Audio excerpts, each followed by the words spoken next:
In 2017, Vice Media held a valuation of $5.7 billion. 6 years later, the company entered a bankruptcy fire sale. The transition represents a 96% destruction of value. The $5.7 billion valuation collapsed into a $225 million fire sale, signaling the end of a sprawling media empire.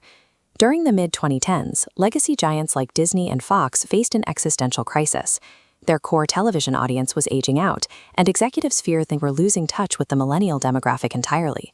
Vice presented itself as the solution.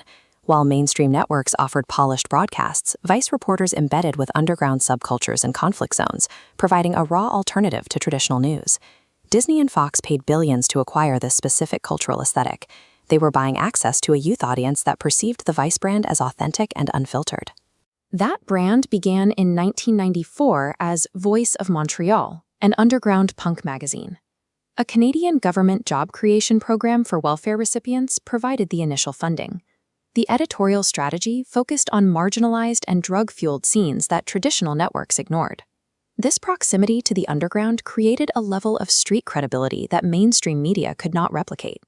The founders dropped the O to become Vice and moved the company to Williamsburg, Brooklyn in 1999.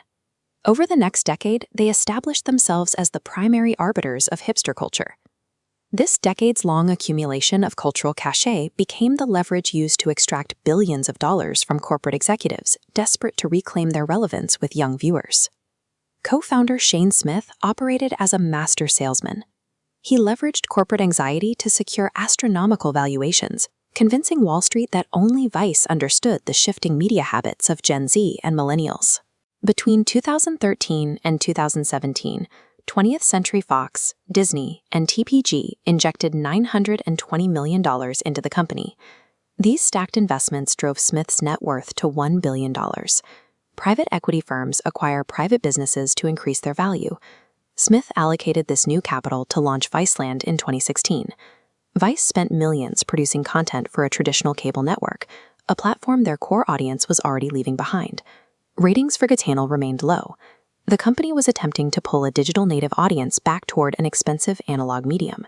Funding analog-era infrastructure with digital-era valuations resulted in a rapid capital drain. These investments were spent on a platform that did not align with the consumption habits of Vice's own followers. The digital strategy relied on the pivot-to-video trend. Vice used Facebook's algorithm to drive the majority of its web traffic. An algorithm is a set of coded rules a platform uses to prioritize certain content. But when Facebook altered its code to favor user-generated posts over publisher videos, Vice's traffic numbers dropped immediately. Ad tracking technology allowed advertisers to target young demographics directly through Google and Facebook for a fraction of the cost. Ad tracking technology consists of software tools that collect user data to deliver targeted advertisements. This direct access removed the need for brands to pay a premium for Vice's cool factor. To manage failing financial fundamentals, the company underpaid its lower-level staff. Employees were told that the prestige of the brand and office perks served as a substitute for fair market compensation. In 2017, a New York Times exposé revealed a culture of sexual harassment and misconduct. The investigation also detailed the use of non-disclosure agreements to prevent victims from speaking out. Non-disclosure agreements are legal contracts that prohibit individuals from sharing confidential information. Advertisers left in response.